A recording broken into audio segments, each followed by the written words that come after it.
Sooner or later, it happens to everyone. You dedicate yourself to your craft, you put in the long hours, you face the inevitable resistance that comes with any meaningful endeavor, and you finally turn pro. You meticulously plan every step, execute flawlessly, and do everything right. Yet, despite all your efforts, life still delivers a crushing blow, kicking your teeth in when you least expect it. You experience a profound failure. You relapse into old habits you thought you had conquered. You face brutal rejection from something you poured your heart into. And in this devastating moment, all the motivational speeches, all the profound philosophical concepts you've studied, all the inspiring self-improvement videos you've watched and internalized, they all vanish into thin air, offering no comfort or guidance. You feel incredibly brittle, as if your very being is made of the most delicate glass. It's a sensation of extreme vulnerability, as if life itself has taken a heavy hammer and struck you directly, leaving you shattered and exposed. This profound state of vulnerability is what we call the fragile self. For many of us, our entire identities, our sense of who we are, have been meticulously constructed, much like that exquisite yet inherently delicate porcelain vase. We build ourselves up, believing we are strong, but deep down, we are easily broken. We present a facade of perfection and capability when our environment is calm and predictable. We believe we are perfect and unassailable, as long as no external force or challenge ever impacts us. Our fundamental strategy for navigating life becomes one of constant avoidance, sidestepping anything that might threaten our carefully constructed peace. We meticulously try to arrange our entire world, creating a protective bubble so that no unexpected pebbles are ever thrown in our direction. We choose to remain silent and inconspicuous to avoid any potential judgment or criticism from others. We deliberately keep our ambitions and our presence small to avoid the painful sting of failure, believing that by not trying, we cannot fail. We consciously choose never to love deeply or fully, fearing the inevitable pain and heartbreak that often accompanies profound connection. We mistakenly believe that this strategy of avoidance and emotional distance equates to safety and security. However, this is not true safety at all. It is merely a highly organized and meticulously maintained state of extreme fragility, waiting for the slightest tremor to shatter it. Because you operate from this fragile state, you instinctively interpret any pain or suffering as a fundamental mistake, an error in the cosmic design. You perceive failure not as a learning opportunity, but as irrefutable proof that you are inherently flawed and inadequate. When you inevitably break under pressure, you are convinced that something has gone terribly wrong with you, rather than with the situation itself. However, you are fundamentally misinterpreting the very data that life is presenting to you. The pain you experience is not a mistake. It is not an error to be avoided at all costs. On the contrary, that pain is absolutely necessary for your growth and transformation, serving a crucial purpose in your journey. You find yourself in a constant state of frustration because you are attempting to exist as a delicate porcelain vase in a world that is relentlessly armed with heavy hammers. Your entire approach to life has been focused on merely trying to survive the inevitable hits, to withstand the blows without breaking, rather than understanding their true purpose. But what if there was an entirely different approach? What if there was a revolutionary way to not just survive these hits, but to actively feed on them, to draw strength and growth from the very challenges that seek to break you? This concept represents the complete antithesis of fragility. It's not simply robustness. While a rock is robust and doesn't break when you hit it, it also remains entirely unchanged and static. This is something far more dynamic and transformative. This profound concept is known as antifragility. It describes a system, a being, or an entity that doesn't just withstand chaos, stress, and failure, but actually requires these very elements in order to not only survive, but to grow, evolve, and become significantly stronger than before. Consider your muscles in the gym as a perfect analogy. They must be intentionally torn down and subjected to stress through rigorous exercise in order to repair themselves and grow back thicker, denser, and ultimately stronger. You have been instinctively trying to avoid the very experiences and challenges that you need most for your own development and resilience. For too long, you have been actively avoiding the transformative power of the fire, the crucible of adversity that holds the potential to forge you into something far more resilient and capable. You have dedicated your entire life to meticulously protecting your inherent fragility, shielding it from any potential harm. But now, the time has come for a radical shift. It is time to take control and deliberately smash the vase yourself, to dismantle the fragile identity you've so carefully maintained. It is time to rediscover and learn the lost art of alchemy, the ancient and profound ability to take the heavy, seemingly worthless lead weight of your suffering, your failures, and your pain, and through a process of transformation, transmute it into something incredibly valuable and precious, turning it into pure gold. You are going to fundamentally change your relationship with adversity, your concept of radical acceptance, and explore how to effectively transform personal pain into a powerful, constructive fuel for unparalleled personal growth and self-improvement. This process is not merely about enduring hardship, but about actively leveraging it for profound change. Let's revisit Thomas, exactly as we last saw him, sprawled on the floor, surrounded by the stark evidence of his recent failure. The initial, numbing shock has now completely dissipated, giving way to a potent surge of anger and an overwhelming sense of bitterness that consumes him, reflecting his deep-seated frustration and despair. He mutters under his breath, a stream of frustrated words. "It's not fair. I poured my heart and soul into this. I worked so incredibly hard. Why does this perpetually happen to me?" This seemingly simple internal dialogue, filled with self-pity and rage, actually uncovers a much deeper, more insidious layer of suffering, his profound resistance to the unchangeable reality of his situation. The painful event has already irrevocably occurred. The rejection is a concrete, undeniable reality, and the failure is an established fact. Yet, in this moment, you are not merely experiencing the inherent pain of the situation. You are actively amplifying and multiplying it exponentially by vehemently resisting what is already undeniably transpired, creating a secondary layer of suffering. It's a situation akin to being struck by an arrow, a deeply wounding experience.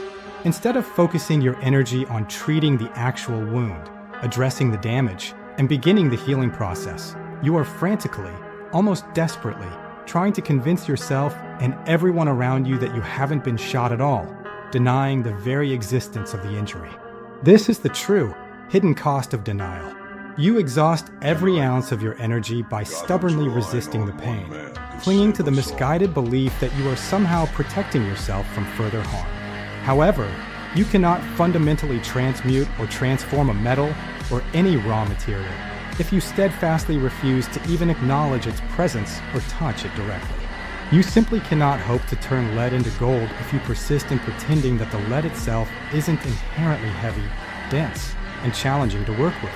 The very first, foundational rule of alchemy, when applied to personal transformation, is the profound principle of radical acceptance, which demands acknowledging what is. Radical acceptance does not, by any means, imply that you must like what has happened, or that you should feel happy or content about experiencing failure. It simply signifies that you cease to argue, internally or externally, with the undeniable fact that the event has already occurred, accepting its reality without judgment. You consciously surrender the futile wish that circumstances were different, letting go of the desire for an alternate reality. You acknowledge the present moment, stating, "I am currently engulfed in flames, metaphorically speaking. Okay, now that I accept this reality, what constructive actions can I take with this intense heat, this powerful energy?" Pain, at its most fundamental level, is nothing more than a form of thermal energy, a raw, intense force. To the fragile, unprepared individual, this intense heat is perceived as purely destructive, threatening to consume and burn them alive, leaving only ashes in its wake. However, to the discerning alchemist, this very same heat is not only necessary, but absolutely essential for transformation. You were perhaps too rigid before, too firmly set in your old, limiting ways, your ingrained habits, and your narrow, restricted view of yourself and your potential, hindering your growth. Life, in its infinite wisdom, had to place you directly into the forge, into this crucible of intense pressure and heat, specifically to soften you up, to make you malleable once more.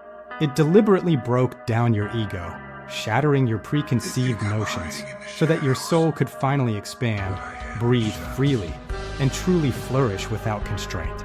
You are not, in fact, being burned to destruction. Rather, you are undergoing a profound process of smelting and refinement, being purified and strengthened by the intense, transformative heat of your challenging experiences, emerging stronger and more resilient than before.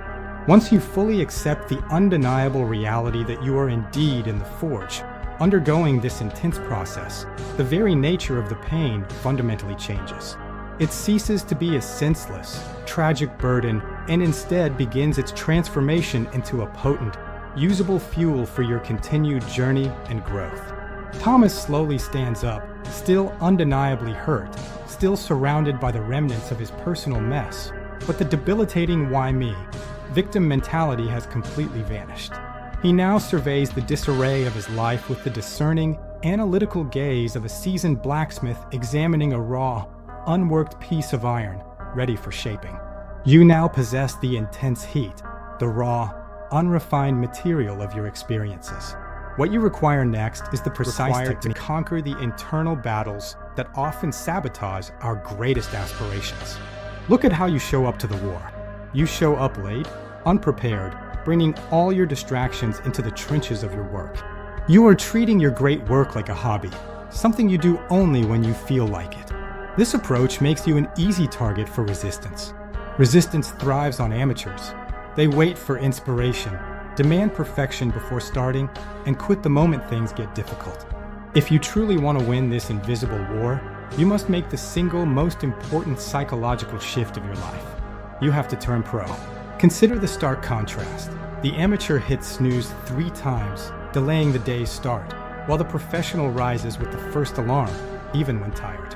The amateur waits for inspiration to strike before writing, often leading to endless delays. The professional, however, sits down at 9 a.m. sharp, regardless of how they feel, and begins to type.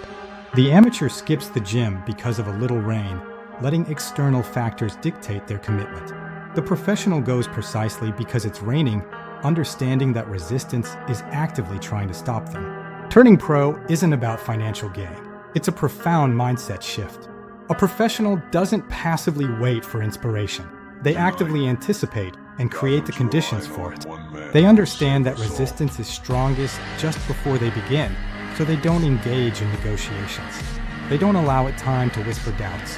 Instead, they simply sit down, commit to the task, do the necessary work, and see it through to completion. A professional treats their deepest dreams with the same unwavering respect they give their day job. You wouldn't call your boss to say you're not coming in because you're not feeling the vibe. Such an excuse would lead to immediate termination. So why do we so readily accept that same flimsy excuse from ourselves when it comes to our personal aspirations? Now, let's see Thomas, ready to embrace the professional mindset. He approaches his desk with a new resolve. He takes his phone, not just placing it face down, but turning it completely off and moving it to another room, eliminating a major source of distraction. He systematically closes all unnecessary browser tabs, leaving only the essential one open for his task. His focus narrows. He clears his desk, removing clutter and creating a pristine workspace. This physical act mirrors his mental preparation. Finally, he changes out of his pajamas and puts on real clothes, symbolically suiting up for the battle ahead, ready to engage. You must actively weaponize your environment against resistance. It thrives on distraction, so you must starve it of its fuel. Create total silence, cultivate absolute focus, and eliminate all potential escape routes. Burn the boats, leaving no option but forward. If you plan to write for an hour, unplug the internet. If you intend to exercise, pack your bag the night before, removing any morning excuses. Stop trusting your future self to do the right thing. Your future self is often just as lazy and scared as you are right now. Lock him in. The professional knows a crucial truth the amateur doesn't. the war against resistance never truly ends. It's a continuous battle. You will experience fear every single day for the rest of your life. The objective isn't to eradicate fear, but to prevent it from dictating your choices. You don't need to feel good to produce good work. You can be scared, tired, anxious, or even depressed and still choose to show up. That, in itself, is the victory. Not the flawless finished product, but the consistent, courageous act of simply showing up. Thomas finishes his dedicated hour of deep work. He closes his laptop, not with triumph, but with quiet satisfaction. He didn't write a masterpiece, perhaps just 500 mediocre words. But he won the day. He takes a deep, cleansing breath, looking stronger, more centered. You have fought and won the battle for today. But remember, tomorrow, the enemy will return smarter and hungrier than before. You will have to engage in this fight all over again. This sounds exhausting, and it is. Yet, it is infinitely superior to the alternative. In Part 4 of The Invisible War, we will explore the profound and obvious challenges. There's a common misconception of healing as simply returning to normal, like gluing a broken porcelain vase back together and hoping no one notices the cracks. We often pray for life to be gentle, believing that avoiding further pain is the path to recovery. This approach, however, is a fundamental mistake. You don't want to be the same person you were before the fall. That former self was perhaps naive, easily broken, and ultimately fragile. Why would you aspire to return to a state that proved vulnerable? True growth isn't about erasing the past. It's about transforming it. Instead, consider the powerful metaphor of a blacksmith's forge. A raw, unrefined lump of iron is subjected to immense heat, repeated hammering, and quenching in oil. This traumatic, intense process doesn't destroy the iron, it refines it. It transforms it, through adversity, into something far greater. The result is a gleaming, sharp, hardened steel sword, capable of feats the raw iron could never dream of achieving. Psychologists have a name for this profound transformation: post-traumatic growth. It's the realization that you are more than just resilient. Resilience is like a rock. It endures a hit and remains unchanged, simply bouncing back to its original state. Antifragility, however, means you not only endure the hit, but emerge better, stronger, and more capable than before. You become smarter, having learned from experience, and now knowing where life's hidden traps lie. You become stronger, confident in your ability to survive even the worst challenges life can throw at you. And you become kinder, understanding the suffering of others more deeply because you felt it yourself. Your scars are not evidence of brokenness. They are your new armor, forged in the fires of experience and a testament to your enduring spirit. Once you truly realize and embrace your anti-fragile nature, your entire relationship with the world undergoes a profound shift. You stop living in constant fear, because what is there left to truly be afraid of when you've faced your deepest anxieties? Rejection? You faced it and survived. Failure? You've stumbled, learned, and rebuilt. Loss? You've grieved, adapted, and found a way to keep breathing. When you know that even the worst-case scenario cannot truly destroy you, you are finally free to take the biggest risks, to pursue your deepest aspirations without hesitation. Consider Thomas, back in his apartment, in the very spot where he once felt desperation. He looks at the space, remembering the past. He no longer feels shame about those dark moments. Instead, he feels a quiet pride, knowing he survived his own darkest hour. Now, Thomas is at his desk, about to launch a new project, or perhaps ask for a new opportunity. The old fear tries to creep in. The familiar whisper, "What if it happens again?" echoes in his mind. But Thomas pauses, a dangerous smile spreading across his face. He thinks, then it happens again, and I'll get stronger again. With newfound resolve, he decisively clicks launch. This is the ultimate aim of the alchemist, not to build a life free from pain, which is an impossible dream, but to forge a soul that is immune to destruction, a spirit that can withstand any storm and emerge refined. It's about reaching a point where you can look at the chaos of life, with all its heartbreak and failure, and declare with unwavering conviction, "Throw me into the fire. I know how to swim in it." This is the power of anti-fragility. The world will undoubtedly try to break you again. Let it try. You are the alchemist of your own experience. You now possess the wisdom and strength to transform pain into power. You know exactly what to do with it. Embrace the journey of becoming anti-fragile, and welcome to the fire.